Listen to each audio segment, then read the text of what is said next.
Eh bien, écoutez, bonjour à vous toutes et à vous tous, et puis bienvenue à ce webinaire consacré au certificat d'économie d'énergie. Permettez-moi tout d'abord de me présenter. Je suis Jean-Pierre Moya, moi de formation architecte thermicien, et j'œuvre dans le domaine de la maîtrise de l'énergie, des économies d'énergie, etc. Les expressions évoluent au cours des années, depuis le démarrage de mon activité professionnelle. Donc, on va consacrer ce webinaire au certificat d'économie d'énergie. Ça se prononce CEE ou bien ça se prononce C2E. Et je vous propose une organisation en deux temps. Un premier temps où je vais répondre à trois questions. C'est quoi les CE? Comment ça marche? Comment en profiter? Et un deuxième temps consacré à un échange de questions et de réponses. Alors, les CE, c'est quoi? Eh bien, il paraît, parce que je l'ai lu dans une directive européenne, il paraît que l'énergie la moins chère est celle que l'on ne consomme pas. C'est vrai, c'est ce qu'aurait dit ma grand-mère et vos grands-mères également. Cependant, on a quand même besoin d'énergie. On a besoin d'énergie pour se chauffer, pour se laver, pour s'éclairer, pour se mouvoir, pour se déplacer, pour soulever un poids. Donc, c'est l'énergie alimentaire. Et donc, comme disait ma grand-mère, quand tu quittes ta chambre, tu éteins la lumière. Elle me disait juste quand il faut. Et elle me disait, si tu dois allumer pour éclairer la table sur laquelle tu fais tes devoirs, si avec une lampe c'est suffisant, c'est pas la peine d'allumer toutes les autres. C'était après juste quand il faut, juste ce qu'il faut. Et elle me laissait entendre, c'est pas la peine d'allumer l'espace où tu n'es pas, juste là où il faut. Donc juste quand il faut, juste ce qu'il faut, juste là où il faut. Alors, C2E, ça remonte à quand? Mais ça nous vient d'où? Eh bien, les certificats d'économie d'énergie, les C2E, ont été créés par la loi POP, la loi de programmation et d'orientation de la politique énergétique, et elle date de juillet 2005. Et le certificat d'économie d'énergie constitue, pour les pouvoirs publics, l'un des principaux instruments de maîtrise de l'énergie. Et ce dispositif repose sur une obligation périodique triennale de réalisation d'économies d'énergie exprimée en unités, qu'on appelle certificat d'économie d'énergie. Et un certificat d'économie d'énergie a pour valeur 1 kWh Qmac d'énergie finale qui est imposé par les pouvoirs publics aux fournisseurs d'énergie qu'on appelle les obligés. Donc cette loi POP n'avait uniquement pour but de limiter les gaz à effet de serre. On a tous entendu parler de ce fameux facteur 4.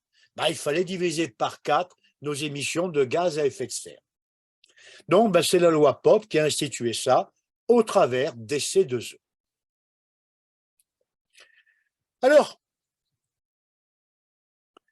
autour de ces C2E, il y a beaucoup de gens, il y a beaucoup d'acteurs qui tournent.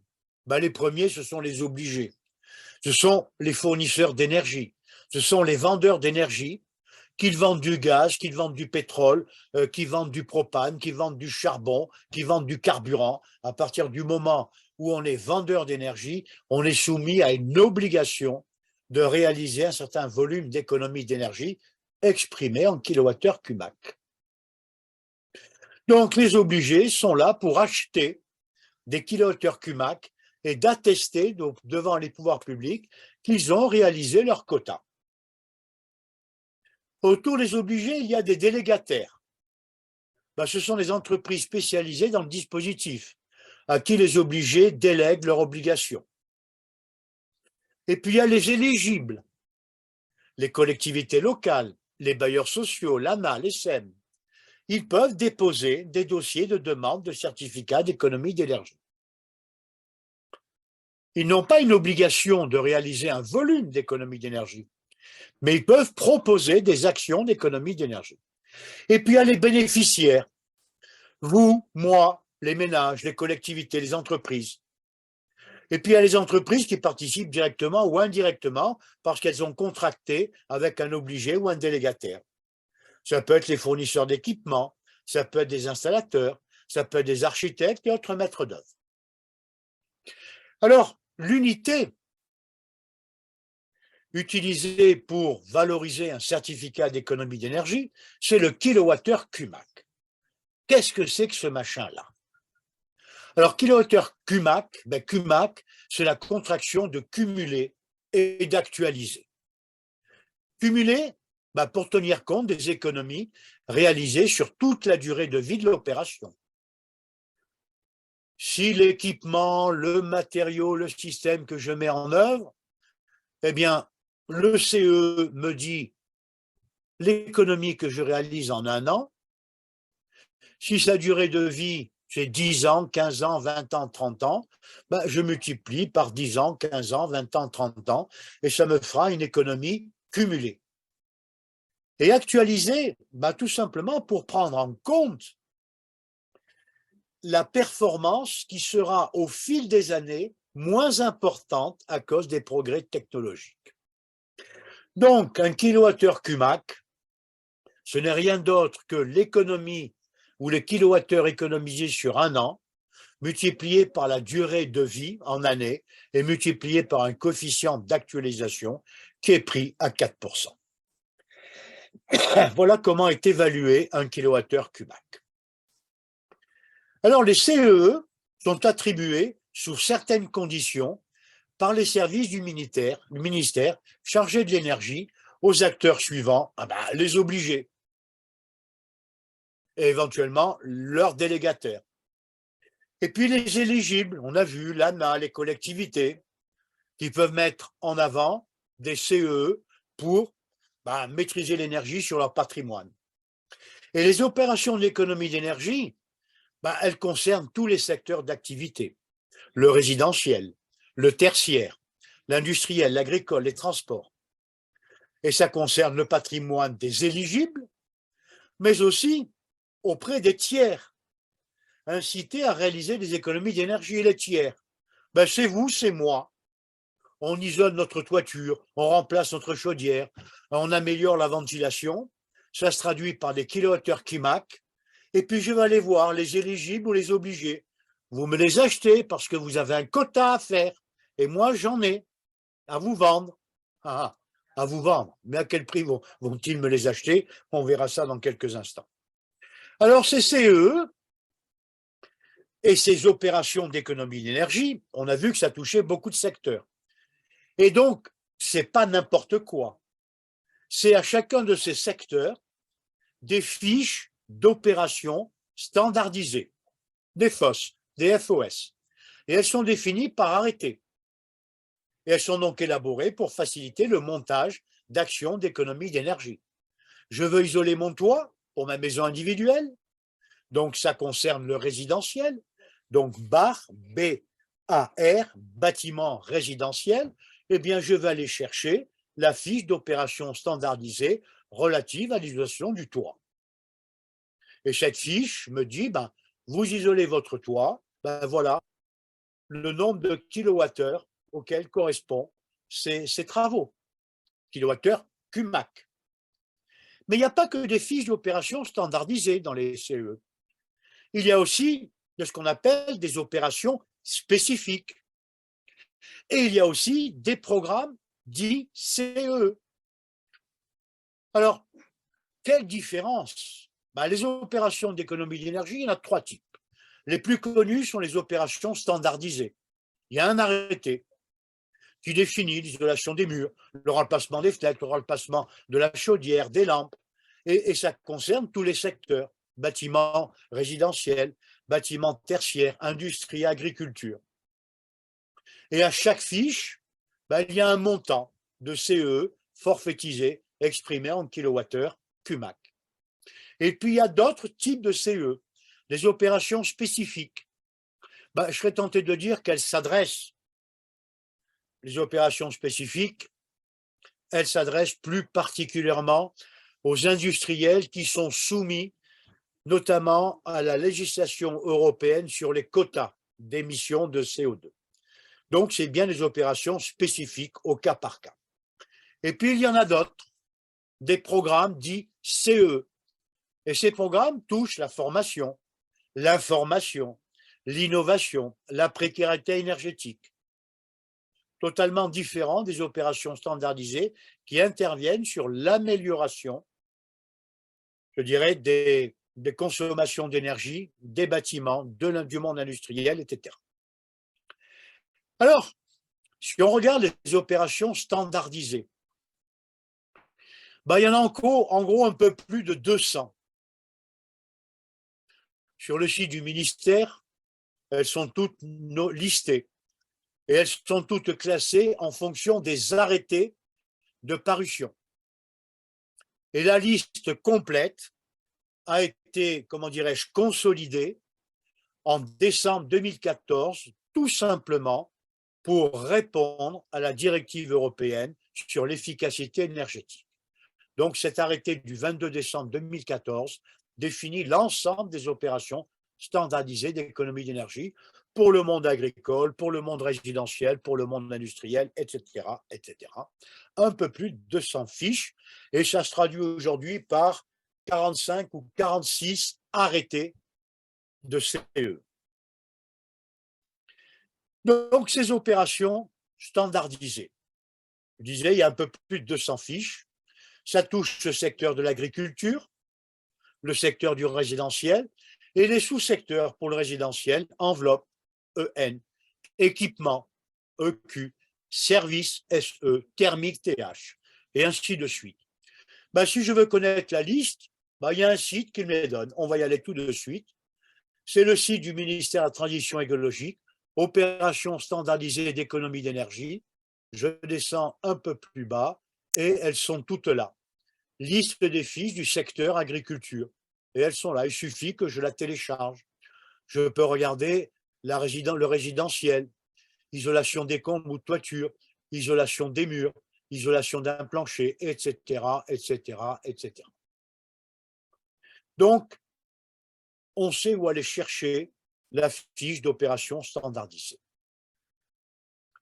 Mais il n'y a pas que les fiches d'opération standardisées. Tout d'abord, la fiche d'opération standardisée, elle me dit ce que je dois faire. Elle me renseigne sur le secteur d'application et sur les conditions à réaliser pour que le CE soit délivré. Donc, autrement dit, pour que je touche des sous, moi, en tant que particulier. Et ça renseigne sur la durée de vie conventionnelle et surtout le montant. Alors, elles sont là, isolation des murs, rénovation globale d'une maison individuelle, lanterneau d'éclairage génital, isolation de points singuliers sur un réseau de chauffage, chaudière à haute performance énergétique, groupe frigorifique autonome à haute efficacité énergétique pour camions, semi-remorques, et remorques et caisses mobiles frigorifiques. Rien à voir avec le bâtiment, mais plutôt le secteur des transports. Les opérations spécifiques, comme son nom s'indique, elles sont vraiment spécifiques, à tel point qu'il a été nécessaire de réaliser un guide technique pour le montage d'un dossier opération spécifique au titre des CEE. Et je vous laissais entendre tout à l'heure que ça concerne plus particulièrement le monde de l'industrie, et notamment les industries qui sont soumises à la législation européenne sur les quotas. Et là, l'industriel qui veut obtenir des CE, donc finalement des sous de la part d'un obligé, doit faire un audit énergétique, doit faire une étude de faisabilité et de donner une prévision des gains en CE, doit apporter la preuve que l'opération est rentable et ensuite mettre en place un système d'instrumentation pour vérifier que les économies sont bien au rendez-vous. Après les opérations spécifiques, il y a les opérations dites programme CE. On en connaît quelques-unes dans lesquelles nous sommes impliqués. Les professionnels de la maîtrise de l'énergie, architectes, ingénieurs, économistes, ce sont les programmes FIBAT. Et regardez, ce programme FIBAT a été porté par EDF, qui a mis quelques 30 millions d'euros sur la table. Et ça équivaut à quelques 6000 gigawattheures CUMAC. Vraiment, il a pris fin il y a quelques mois, fin juin 2022. Mais il a été reconduit. C'est le FIBAT numéro 2. Et là, ils ont mis 42 millions sur la table, 42 millions d'euros sur la table. 6 TWh CUMAC. Et ceux qui financent, c'est Distridine, EDF, Siplec. Et puis, il y en a d'autres, il y en a au moins une cinquantaine. Je ne vais pas tous vous les présenter. Concernant la précarité énergétique, il y a la Fondation Abbé Pierre. Et c'est EDF qui a mis 6,3 millions d'euros. Et ça se terminera fin de l'année 2023. Alors voilà les 3 types, je dirais, de certificats d'économie d'énergie. Ceux qui relèvent des opérations standardisées, ceux qui relèvent des opérations spécifiques et ceux qui relèvent du programme ou des programmes CE.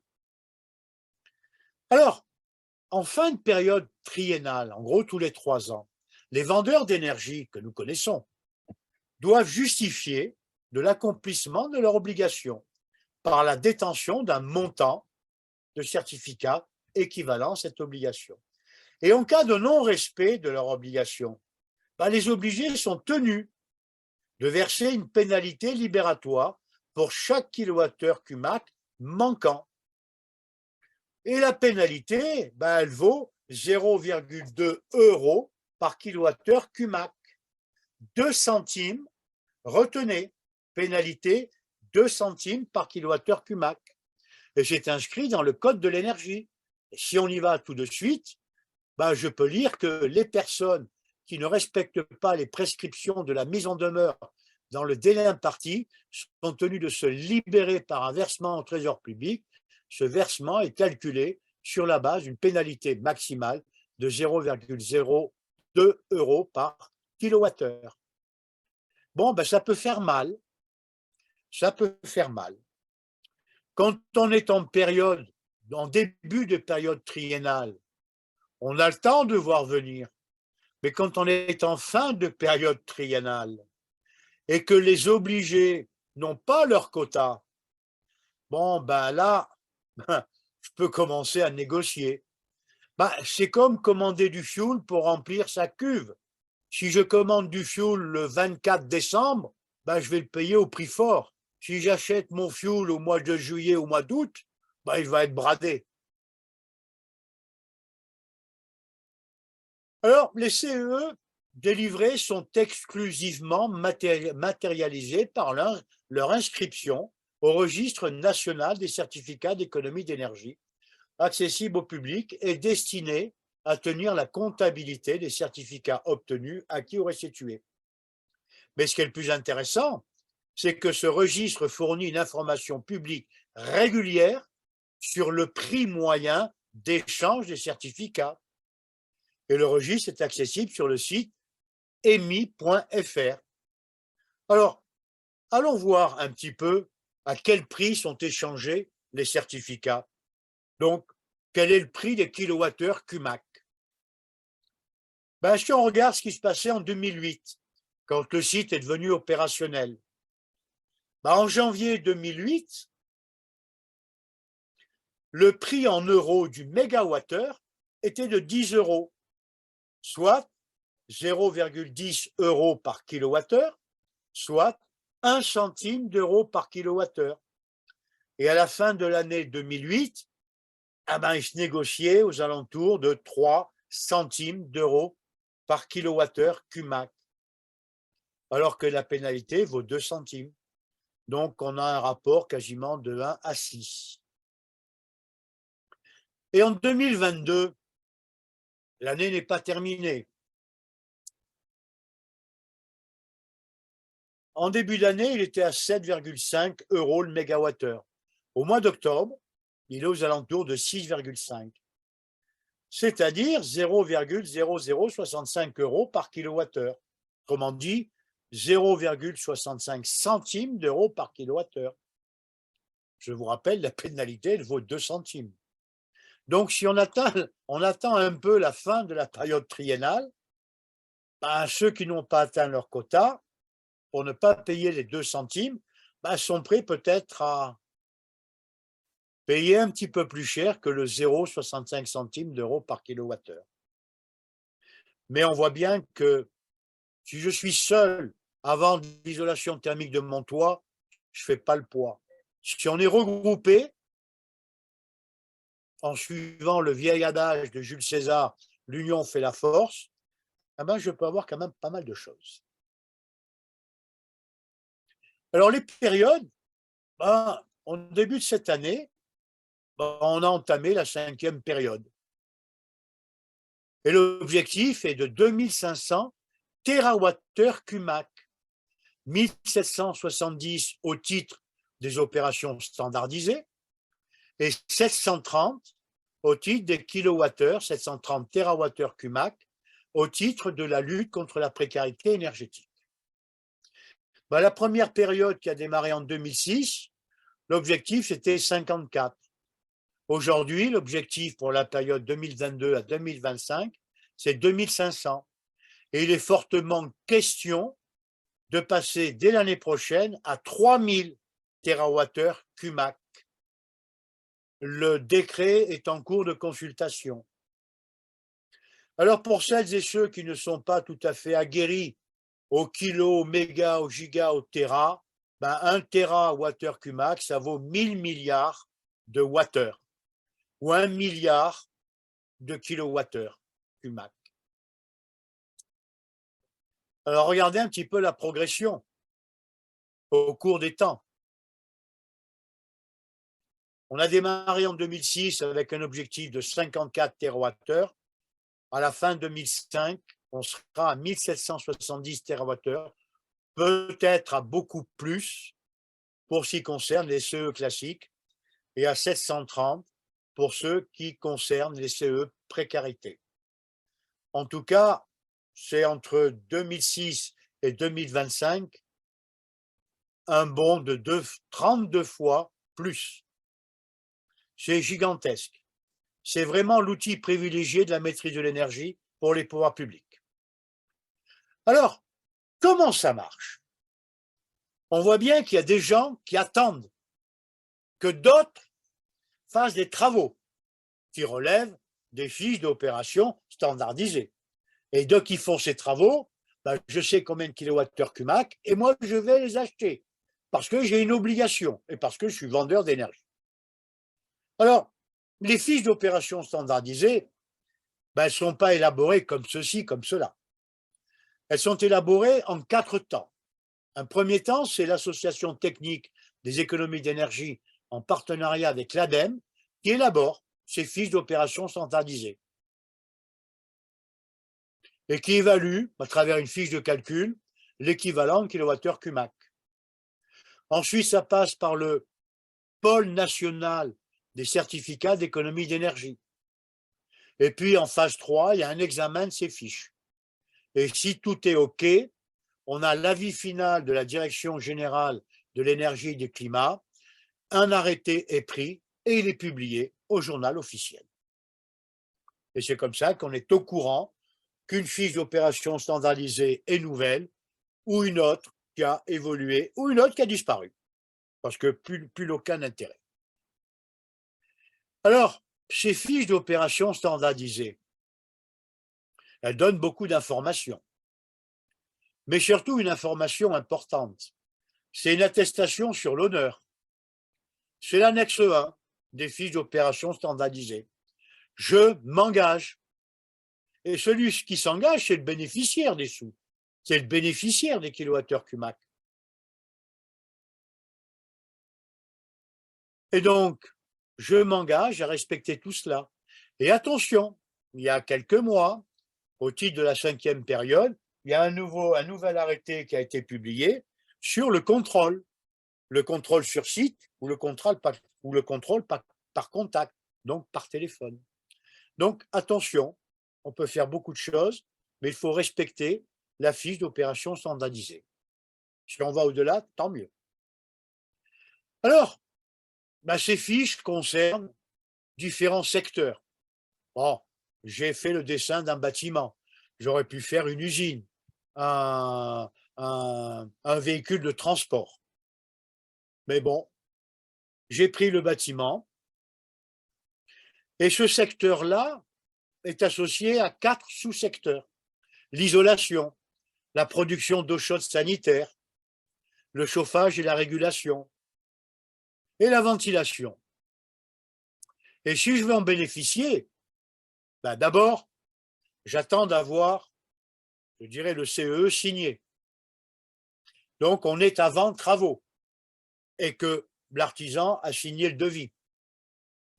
Et donc, la première chose que j'ai à faire, ben, c'est de vérifier que les travaux sont éligibles. J'isole mon toit. Oui, il y a une fiche d'opération standardisée propre à l'isolation du toit. Parfait. Deuxième chose, ben, je compare les offres des fournisseurs. On voit très bien que ben, selon le fournisseur à qui je vais vendre mes kilowattheures CUMAC, ne va pas me les acheter au même prix que l'autre. Donc, je compare. Ensuite, ben, je choisis l'offre la plus intéressante. Et éventuellement, je peux m'inscrire sur le site du fournisseur d'énergie. Et ensuite, ben, je fais réaliser les travaux par un installateur en respectant les critères techniques de la fiche d'opération standardisée. C'est écrit noir sur blanc. Et après les travaux, bon, ben, il faut signer l'attestation sur l'honneur, celle que je vous ai montrée, le slide précédent, qui récapitule l'ensemble des travaux. Et l'installateur doit également la signer. Et une fois que tout ça c'est signé, ben, je retourne tous les documents ben, au fournisseur d'énergie. Et c'est lui qui va m'envoyer le chèque. Dans les 15 jours, dans le mois, dans les 2 mois. Tout dépend ce qui est inscrit dans le contrat. Mais attention, alors les dispositifs CE sont cumulables avec l'éco-prêt à T0, MaPrimeRénov' et certaines aides proposées par les collectivités locales. Mais attention, l'aide vous parviendra selon les modalités de l'offre, mais elle ne peut jamais parvenir aussi, car l'obligé, l'acheteur de CE, peut refuser le versement parce que le professionnel qui réalise les travaux n'est pas RGE, parce que la qualification RGE ne correspond pas aux travaux réalisés, parce que la réglementation impose un niveau de performance minimum que je n'ai pas mis en œuvre, que la demande est effectuée postérieurement après les travaux et que le dossier est mal rempli. Donc, il faut être vigilant. Il faut faire attention au contenu des contrôles. Alors, comment ça marche? Ben, je vérifie l'éligibilité des travaux. Ben, je vais aller chercher les opérations standardisées. Je sais qu'elles sont élaborées par arrêté, publié au JO. Alors, je reprends mon bâtiment et j'ai listé quelques fiches d'opérations standardisées liées à la ventilation. Et on retrouve un petit peu, je dirais, la nomenclature BAT, bâtiment tertiaire, TH, thermique, et cette fiche a le numéro 125, une autre a le numéro 126, une autre numéro 142.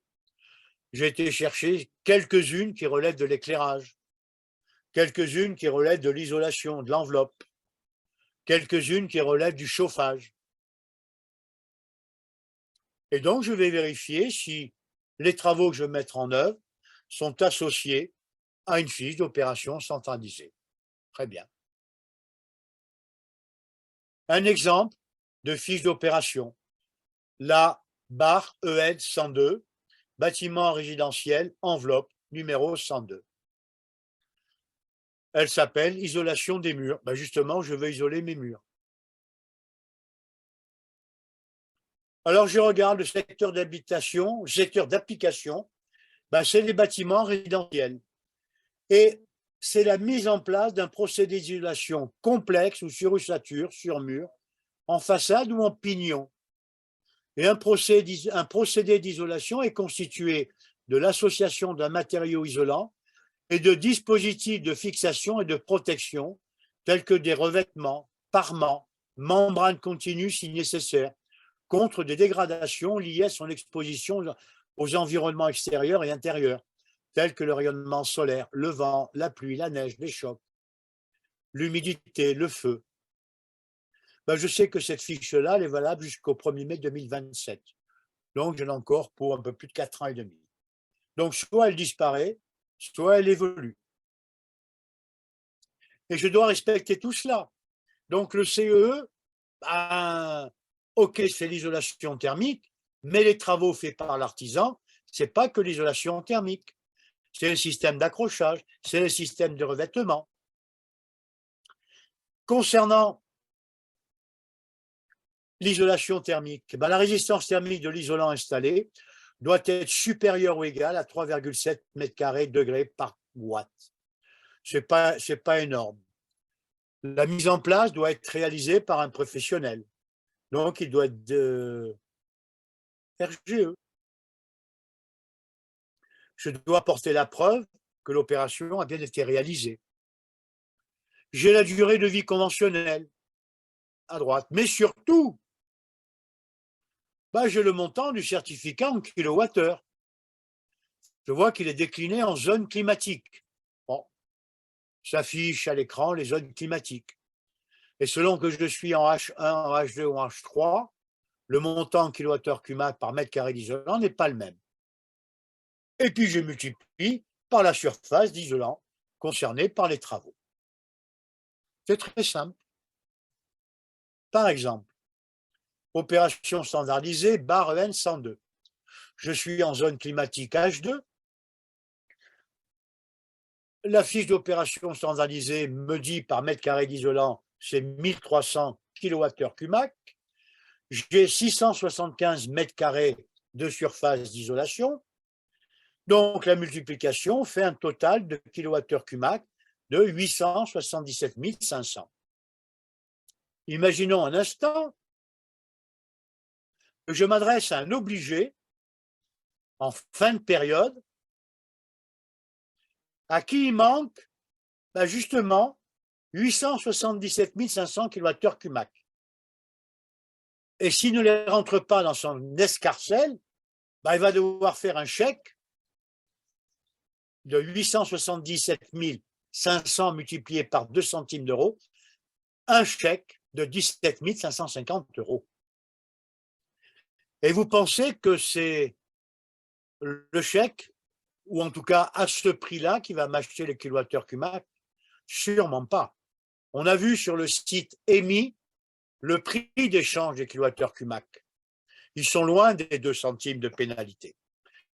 Donc, je vais les comparer entre eux pour voir quelle est l'offre la meilleure auprès du meilleur fournisseur.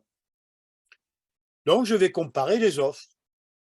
Et pour ça, j'ai été sur le site nr-pro.fr. Ce sont des collecteurs de CE. Et puis, ils les mettent sur la place du marché pour dire, voilà, combien vous les achetez. Mais ils ont déjà entré dans leur base de données des prix.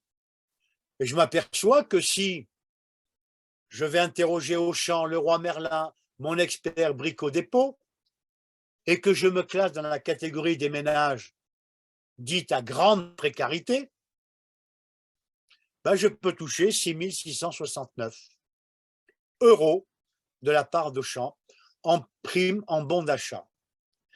Si je fais la division, le kilowattheure cumac, j'en ai 877 500, va m'être acheté à 0,76 centimes d'euros. Si je me classe dans la catégorie, non pas de la grande précarité, mais de la précarité, c'est Leroy Merlin qui en donne le plus, mais il en donne moins que Auchan. Bon, et ça tient tout simplement à ce que depuis la loi sur la transition énergétique et la croissance verte, eh bien, l'aide est plus importante pour les familles ou ménages en situation de précarité et encore plus importante pour les ménages en situation de grande précarité. Donc, c'est pour ça, les CE sont achetés à un prix beaucoup plus élevé. Donc, au lieu de toucher 17 550, le meilleur que je puisse toucher, c'est 6 000 et quelques euros si je suis considéré comme un ménage relevant de la catégorie grande précarité. Alors, comment en profiter? Bon, nous sommes entrés, on le sait, depuis le début de cette année, dans la 5e période. Et donc, on a eu tout un flot de décrets et d'arrêtés annonçant cette 5e période. Pour moi, les deux textes les plus importants, c'est le décret du 3 juin 21 qui est relatif à la 5e période du dispositif des certificats d'économie d'énergie. Et l'autre texte qui est extrêmement important pour moi, c'est l'arrêté du 20 avril 22. Il est tout chaud, si j'ose dire, il a 6 mois. C'est l'arrêté qui modifie l'arrêté du 28 septembre 21 relatif au contrôle dans le cas du dispositif des certificats d'économie d'énergie. Donc, allez le télécharger, allez sur Légifrance et vous verrez tout ce qui sera contrôlé.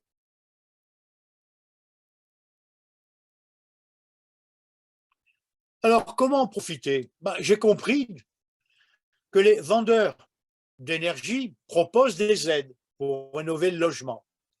Il s'agit pour eux d'une obligation encadrée par l'État qui les oblige à promouvoir des actions efficaces d'économie d'énergie. Et j'ai compris qu'en contrepartie des aides versées, ces entreprises obtiennent des CE, leur permettant d'attester auprès de l'État qu'elles ont bien rempli leurs obligations. Et qu'elles doivent, pour respecter leurs obligations, réaliser un objectif. Et que si l'objectif n'est pas atteint, ils payent une amende au prorata des kilowattheures CUMAC qui leur manquent.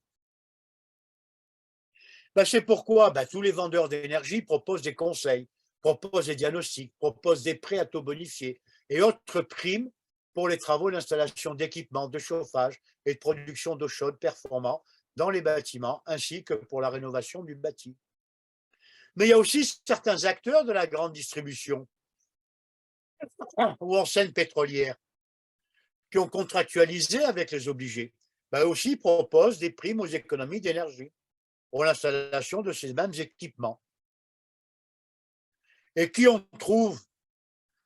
On trouve parmi les acheteurs de CE les plus gros d'abord, EDF, Engie, Leclerc parce qu'il vend du carburant, Castorama, il ne vend pas de carburant, mais il a contractualisé avec un délégataire.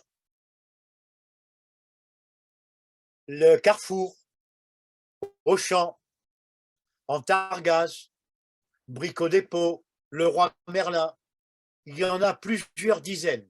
La liste est très très longue. Très très longue.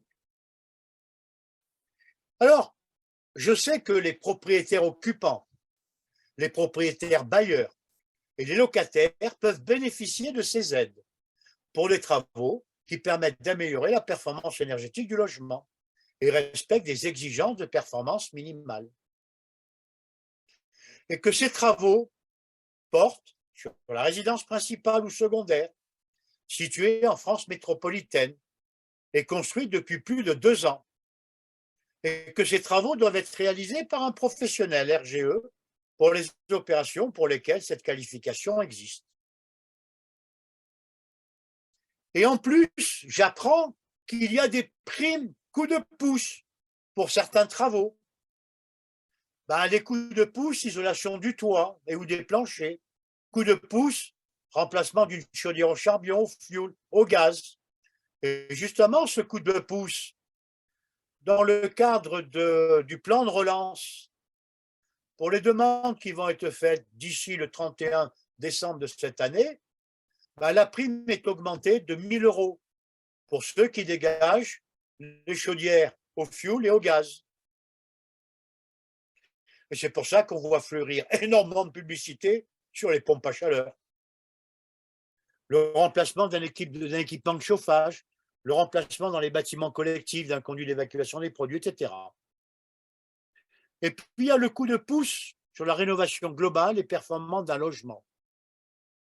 Et ce coup de pouce sur la rénovation globale et performante d'un logement s'appuie sur les fiches d'opération standardisées, la barre TH 145, rénovation globale d'un bâtiment résidentiel collectif, et la barre TH 164, rénovation globale d'une maison individuelle. Alors, ce coup de pouce, rénovation globale, par exemple, d'une maison individuelle, il a été modifié par l'arrêté du 10 décembre 21 relatif aux modalités d'application du dispositif du certificat d'économie d'énergie. Autrement dit, des groupements peuvent se constituer et signer une charte d'engagement pour promouvoir la rénovation globale d'une maison individuelle. C'est la nouvelle charte d'engagement qui fait 3-4 pages. On peut aller en prendre connaissance très rapidement. Eh bien, cette charte-là, elle est où? Elle est là. C'est une charte d'engagement, coup de pouce, rénovation. Et des entreprises se sont regroupées, des professionnels se sont regroupés en disant qu'ils s'engageaient à participer à l'opération coup de pouce, rénovation performante d'une maison individuelle et autres coups de pouce. Et cette opération a pour objectif d'inciter financièrement les propriétaires de maisons individuelles en France métropolitaine à réaliser une rénovation globale performante. Et donc, le groupement s'engage à respecter la fiche d'opération standardisée, la barre TH 164, rénovation globale. Il y a les montants minimums de l'aide, il y a l'obligation de faire une étude énergétique, il y a l'obligation de suivre mensuellement le déploiement des offres, et surtout, il y a un accompagnement du bénéficiaire. Et je m'engage à proposer à chaque bénéficiaire directement ou par l'intermédiaire d'un partenaire une prestation d'assistance à maîtrise d'ouvrage afin de l'assister dans la réalisation du projet notamment, etc., etc., etc. Et je m'engage à mettre en place une politique de contrôle sur site des opérations relevant de la fiche d'opération standardisée, la barre TH 164. Voilà, je ne vais pas tout vous la lire. Vous allez sur Légifrance ou sur le site, ou sur le site, vous allez chercher tout simplement l'arrêté du 10 décembre et vous avez le détail de tout cela. Donc, c'est une opportunité de se regrouper et de proposer, au titre d'une rénovation globale d'une maison individuelle. Donc, on touche la ventilation, on touche la qualité thermique de l'enveloppe, on touche les équipements de chauffage, les équipements de production d'eau chaude, l'éclairage, etc. Alors, il faut savoir que, avec l'arrêté que je viens de citer, cette nouvelle charte prend effet à partir du mois de janvier de cette année. Eh bien, ce jour, au 6 juillet 2022, 21 entreprises ont signé la nouvelle charte coup de pouce rénovation performante d'une maison individuelle, donc applicable depuis le 1er janvier. Et si je regarde, en m'appuyant sur la lettre d'information des certificats d'économie d'énergie, celle de juillet-août, eh bien, parmi les 15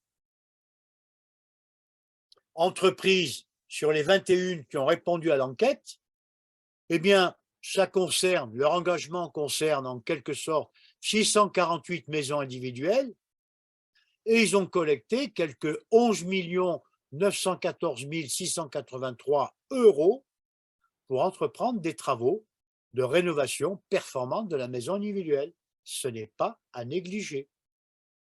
Sur le site FAIRE, par département ou par région, je ne sais plus, vous pouvez repérer ces entreprises qui sont regroupées et qui ont signé la charte coup de pouce rénovation globale. Alors, je dois appliquer la barre TH 164 pour la maison individuelle. La barre TH 164 m'oblige, je dirais, à respecter un certain nombre de contraintes. C'est une maison individuelle, c'est l'étude énergétique, c'est la résistance thermique de l'isolant que je mets en place à minima, etc. Et puis la durée de vie, mais surtout le montant, je dirais, de certificats de kilowattheure CUMAC que je vais pouvoir récolter. Et le calcul est tout simple. C'est l'écart à l'issue de l'étude énergétique entre la consommation en énergie finale, situation initiale, moins la consommation en énergie finale en situation future, en situation de projet, multiplié par la surface habitable et multiplié par un coefficient.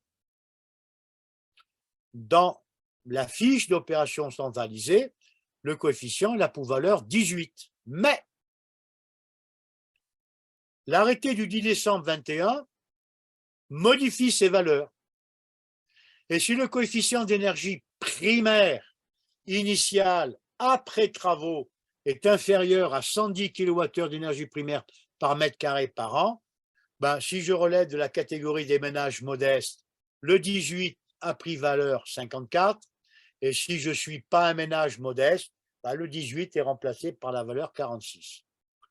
Autrement, c'est 38 et 30. Alors, si je prends un exemple, mon exemple de tout à l'heure, j'ai une maison, surface habitable, 175 mètres carrés. L'étude énergétique dit, ben, en consommation d'énergie finale, situation initiale, 181 kWh d'énergie finale par mètre carré. Et en situation d'énergie finale, consommation d'énergie finale, projet, ben, je passe à 29. Ben, l'écart 180 moins 29 multiplié par la surface est multiplié par le coefficient 46, puisque j'ai considéré que je n'étais pas un ménage modeste. Ben, ça fait l'équivalent de 1 million. Oh, zut, je me suis fait avoir. J'ai cliqué sur la souris.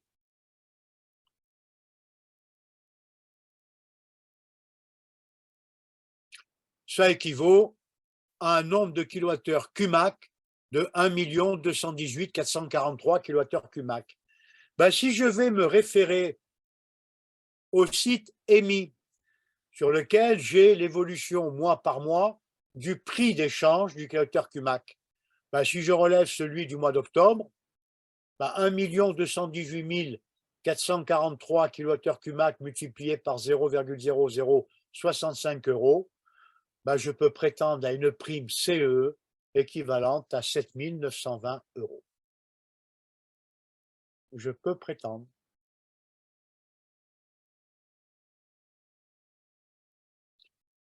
Le coût rénovation globale institue une valeur minimum de kilowattheure Cumac.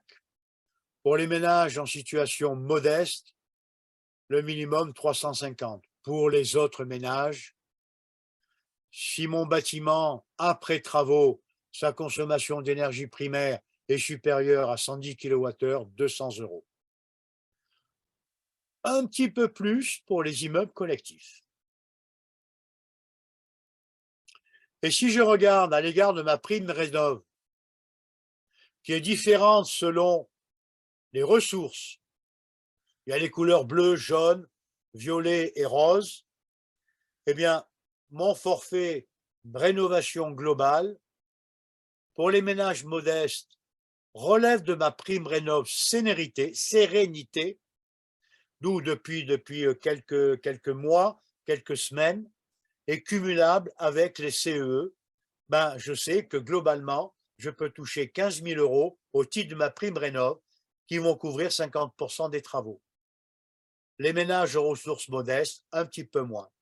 Les ménages aux ressources intermédiaires de l'ordre de 7 000, indépendamment du montant du CEE. Ça, c'est ma prime rénov. Et puis, je peux demander une assistance à maîtrise d'ouvrage. Et c'est l'arrêté du 25 janvier 21 qui donne le contenu de l'assistance à maîtrise d'ouvrage, le contenu de la prestation. Mais là, le bénéficiaire, il touchera que 150 €, quelles que soient, je dirais, ses ressources. Donc, les CE sont cumulables avec toutes les aides MaPrimeRénov' et avec certaines aides des collectivités locales, et les travaux bénéficient de la TVA à 5,5. Depuis le 1er juillet 2022, les CE sont cumulables avec l'aide de MaPrimeRénov' Sérénité et plus généralement avec les aides coup de pouce. Et à partir de janvier 23, donc dans un mois et demi, Ben, mon accompagnateur Rénov sera obligatoire pour les travaux bénéficiant des aides à la rénovation énergétique de l'ANA, conditionnés à une amélioration de la performance énergétique globale du logement, ma prime rénov sérénité. Sérénité, j'ai du mal à le prononcer. Sérénité. Donc, on va voir apparaître dès le mois de janvier des accompagnateurs rénov. Et le contenu de la mission des accompagnateurs rénov est dans le décret du 22 juillet 22, pris pour l'application de la loi, etc., etc. Et rien à voir avec l'assistant à maîtrise d'ouvrage. Mais là, c'est l'ANA qui paye directement l'accompagnateur rénov. Et ça peut monter à une aide qui peut aller jusqu'à en gros 800 €. Alors en résumé,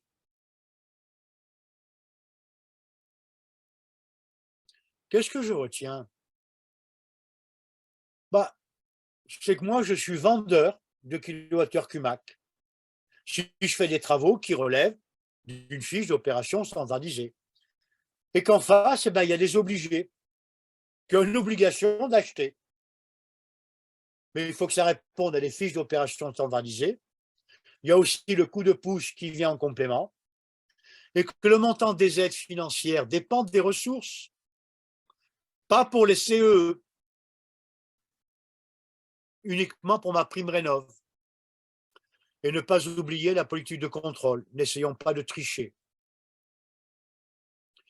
Mais dans tous les cas, que ce soit l'assistant à maîtrise d'ouvrage, le montant de la prime 150 €, que ce soit l'accompagnateur ma prime rénov, il n'y a pas de prime, c'est l'ANA qui prend en charge.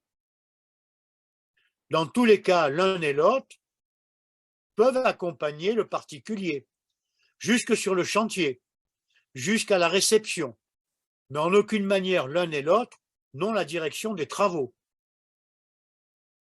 Et donc là, on peut se poser la question sur la qualité de la mise en œuvre, sur le respect des règles de l'art. Mais que ce soit l'assistant maîtrise d'ouvrage ou l'accompagnateur ma prime rénov, l'architecte est totalement habilité à occuper, à jouer le rôle d'accompagnateur ma prime rénov ou de jouer le rôle assistant à maîtrise d'ouvrage. Il suffit d'aller voir les deux éléments législatifs dont je vous ai mentionné il y a quelques instants. Alors pour conclure, un peu de lecture. C'est complexe. Un document de l'ANA, les aides financières en 2022. Non, un document de l'ADEME, pardon. Un document de l'ANA, le guide des aides ma prime rénov. Mais regardez dans tous les cas la date d'édition, parce que ça évolue. Et puis un petit peu de publicité personnelle, ça n'a jamais fait de mal. Je vous invite à vous plonger dans ce bouquin que je trouve excellent, L'isolation thermique durable des bâtiments existants. Il me reste à vous remercier, donner la parole à Bénédicte pour échanger questions, réponses, si vous en êtes d'accord. Merci beaucoup, Jean-Pierre, pour ce bel exposé très précis, très détaillé.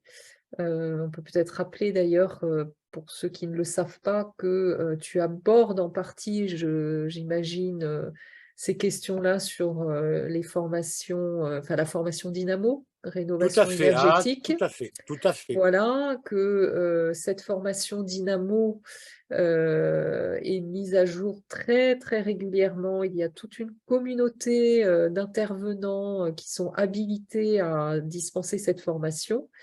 Et voilà, donc c'est vraiment une formation qui est à jour sur les aides. C'est vrai que ça, comme l'a dit Jean-Pierre, ça évolue énormément, ça va très, très vite. Et c'est pour cette raison d'ailleurs qu'on a aussi choisi ce thème de webinaire ce soir. Alors, Jean-Pierre, il y a quelques questions pour ceux et celles qui souhaitent contribuer, enfin en tout cas poser des questions, n'hésitez pas. La première, de la part de Julien. Pour une rénovation globale, maison individuelle engagée en 2021 ou même 2022, mais des travaux achevés en 2023, doit-on quand même avoir un accompagnateur rénov'? Non, non, parce que comment dirais-je, le démarrage des travaux est antérieur au 1er janvier 2023.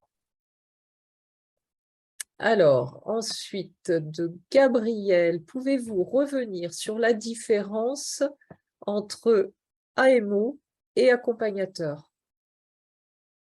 Ah, ah, je n'ai pas envie d'ouvrir les deux documents, mais ils ont, comme je m'attendais un peu à cette question, hein, l'accompagnateur Rénov et l'AMO ont à peu près les mêmes missions, hein. C'est donc d'accompagner, et les trois obligations qu'ils ont, c'est une évaluation de l'état du logement et de la situation du ménage, un audit énergétique ou la présentation d'un audit énergétique existant, et la préparation et l'accompagnement à la réalisation du projet jusqu'à la fin des travaux, jusqu'à la réception.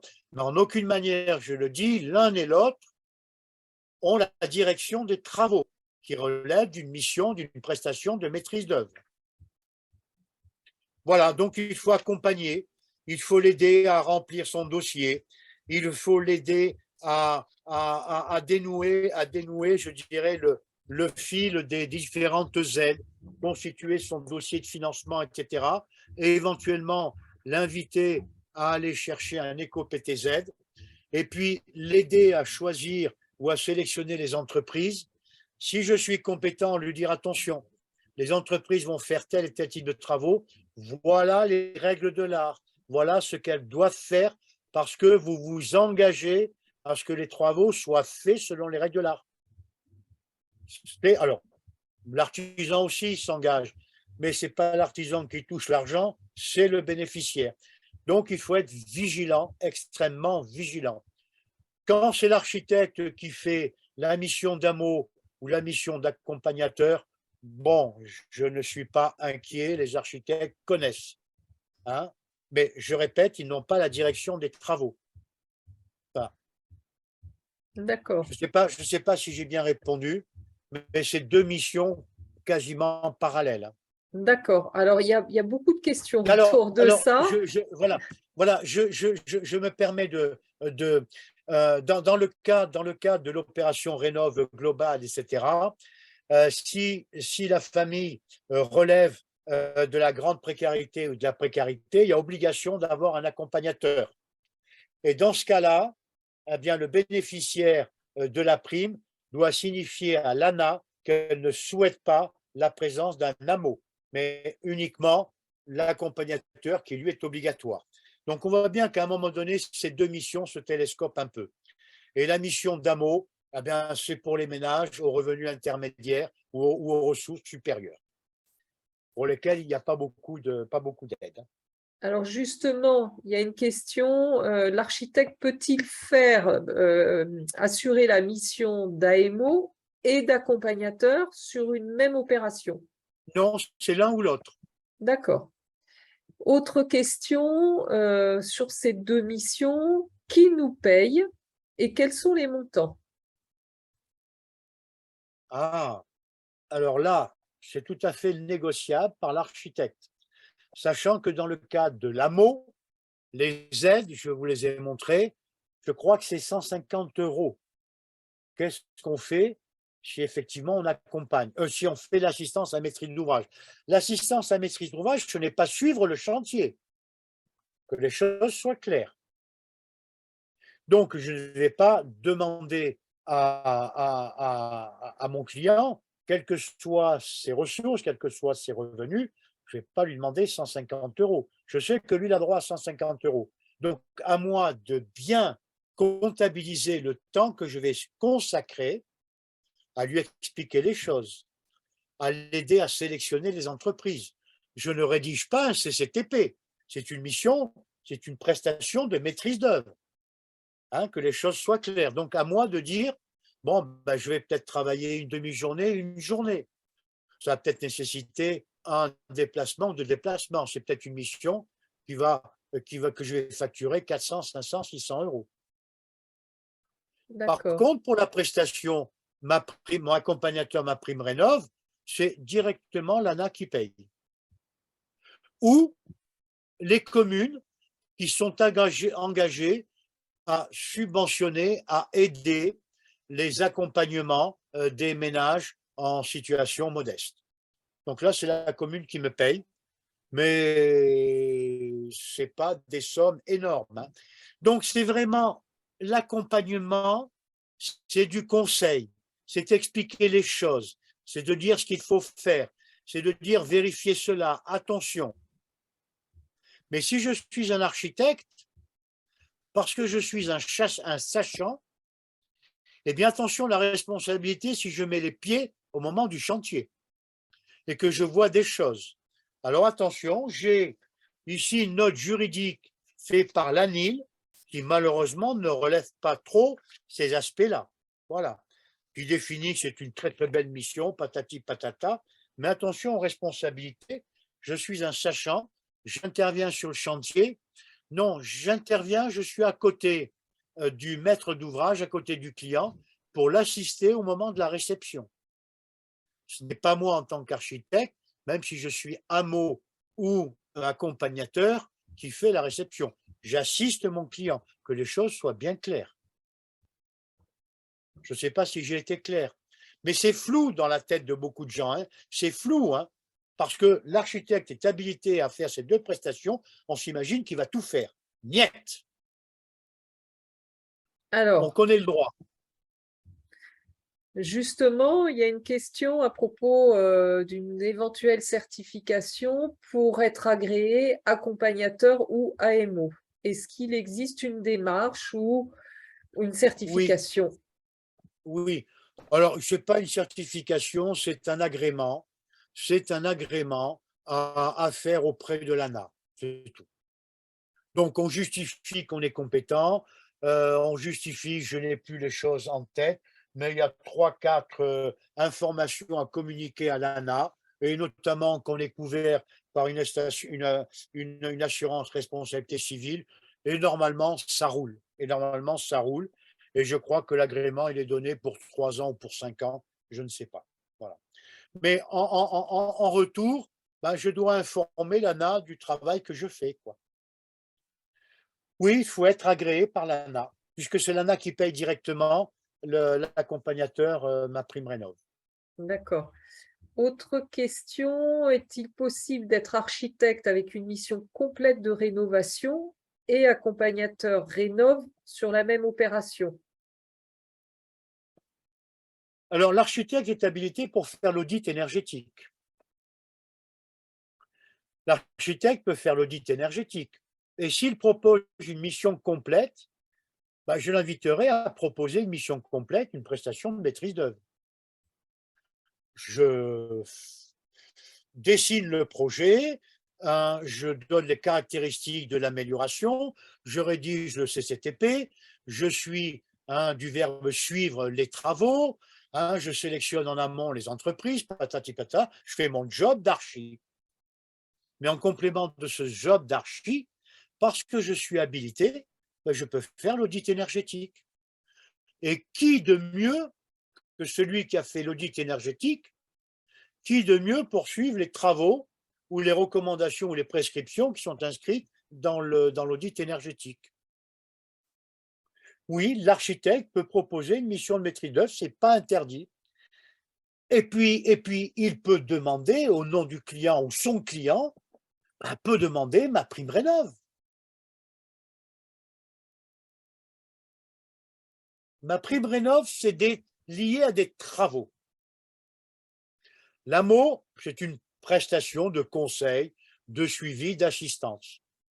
Si l'architecte signe une prestation de maîtrise d'œuvre, d'architecte, une mission complète, ben, ça n'interfère pas avec la mission d'AMO, quoique pour toucher 150 balles, ce n'est pas la peine, même pas la peine de le demander, mais bon, un sou est un sou.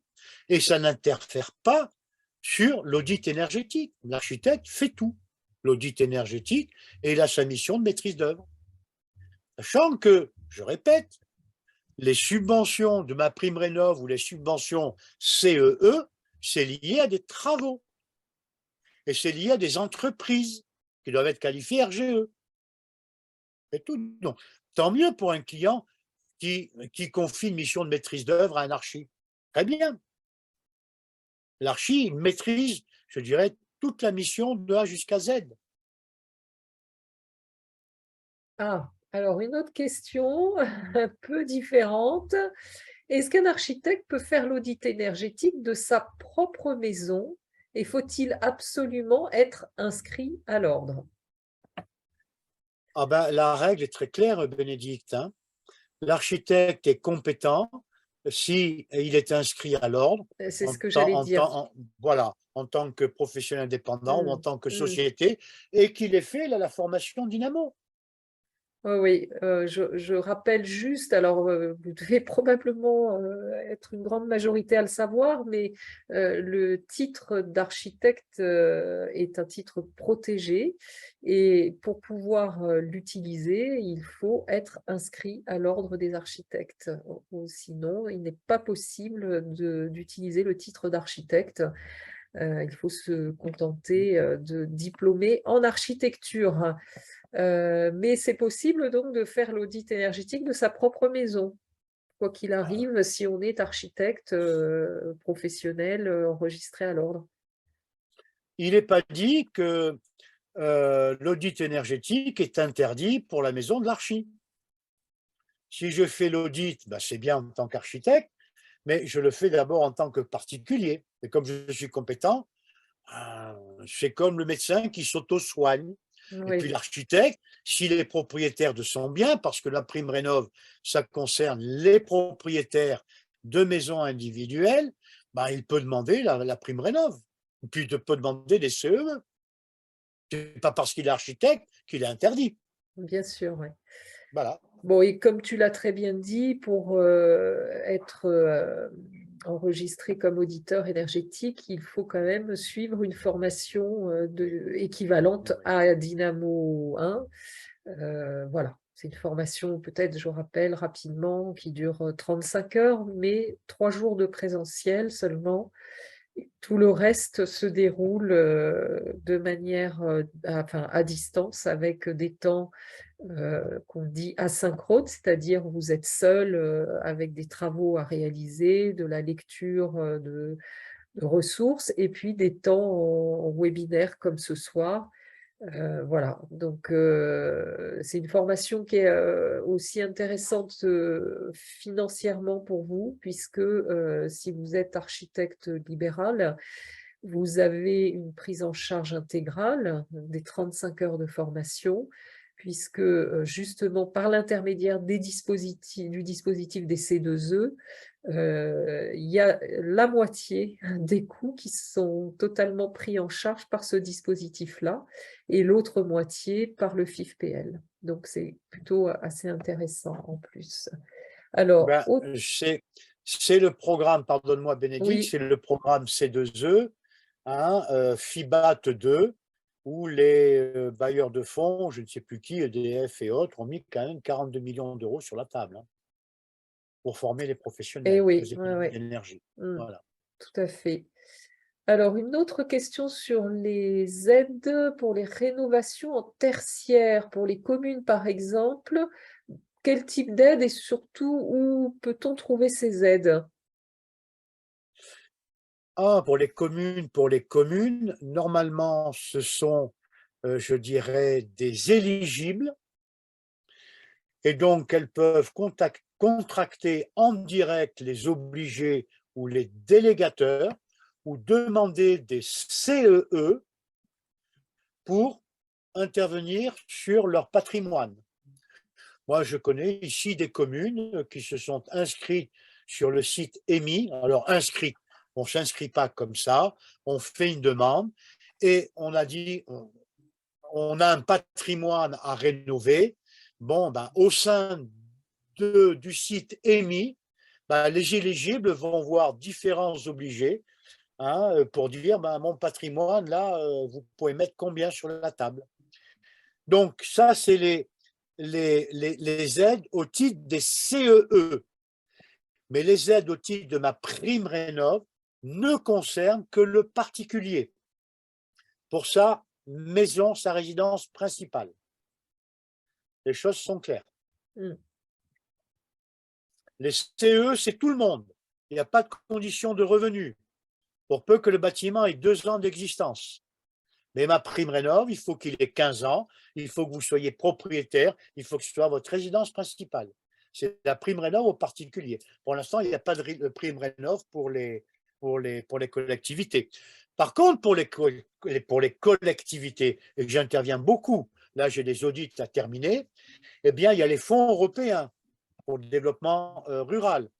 Il y a les départements avec le FODAC, etc.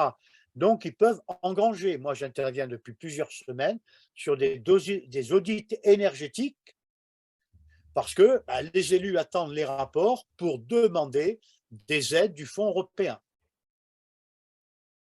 Voilà, pour le tertiaire en particulier et le tertiaire public. Bon, et d'ailleurs, à ce propos, on a la formation Dynamo 2 qui concerne les bâtiments tertiaires, entre autres. Il y a une nouvelle mouture de cette formation qui est en train de se préparer pour 2023, et notamment par rapport à l'audit énergétique sur ce type de bâtiment.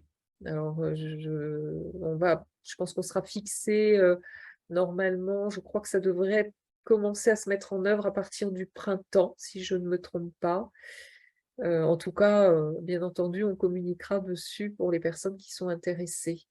Alors, je vois qu'il n'y a plus de questions. Est-ce que, avant qu'on se quitte, alors, avez-vous des infos pour la formation spécifique pour les audits en copropriété? Eh bien, justement, Dynamo 2, Gérard. C'est Dynamo 2. Voilà, c'est justement ce dispositif, enfin, ce module-là du dispositif Dynamo qui doit pouvoir traiter, enfin, du sujet de l'audit en copropriété. C'est ce qui évolue d'ailleurs, hein, si je ne me trompe pas, entre la version initiale Dynamo 2 et la version prochaine de Dynamo 2. Alors, vite, je vois qu'il y a des... Sera-t-il possible de nous transmettre le support? Oui, tout à fait, absolument. J'ai fait Dynamo 2, mais l'on m'a dit qu'il fallait autre chose. Quoi donc?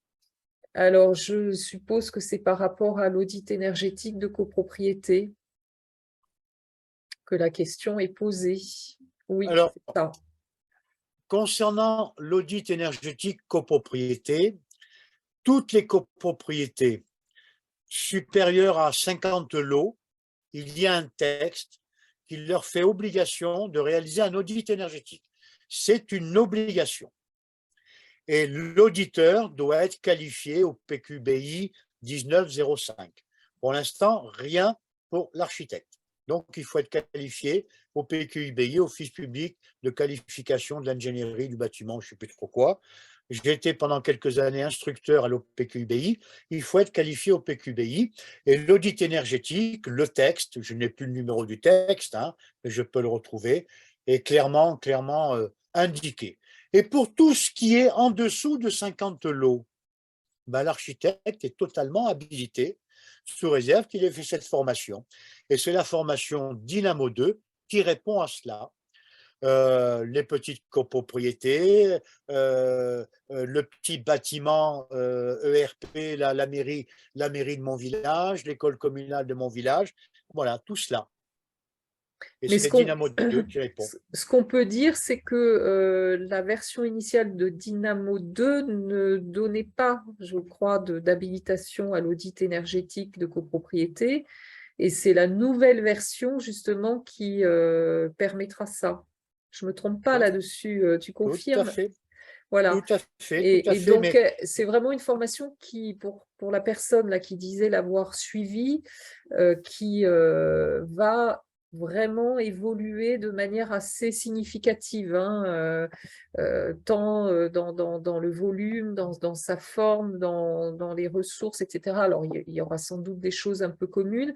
Et d'ailleurs, il y aura la possibilité, pour les personnes qui ont suivi Dynamo 2 version initiale, de venir compléter en fait, hein, leur formation initiale.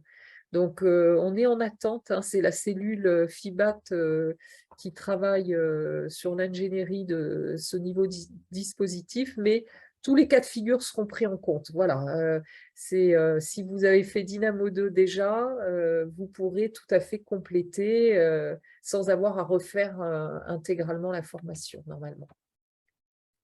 Très bien, merci beaucoup pour ce webinaire.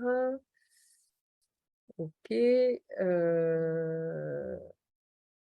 je lis en même temps. Merci Jean-Pierre, tu m'avais formé en 2007 pour devenir conseiller info énergie. J'étais le papy de la promo, toujours aussi clair et complet. Merci Patrick, Patrick Galzin.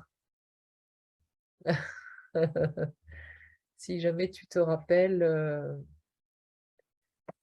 Voilà, qu'est-ce qu'on a? Très belle présentation. Je suis invitée par mon fils à participer à la réunion. Je suis directeur commercial chez Objectif Éco Énergie Obligé délégataire. Merci à vous. Très bien, bah, merci d'avoir participé à cette formation. Merci, webinaire très intéressant. Je ne pense pas qu'il se rappelle parce qu'il en a formé des tonnes, Patrick Galzin. Et pas sûr que tu te rappelles de lui. Patrick, quand tu auras mon âge, tu verras que... Hein, Jean-Luc, merci pour cette information très complète et instructive.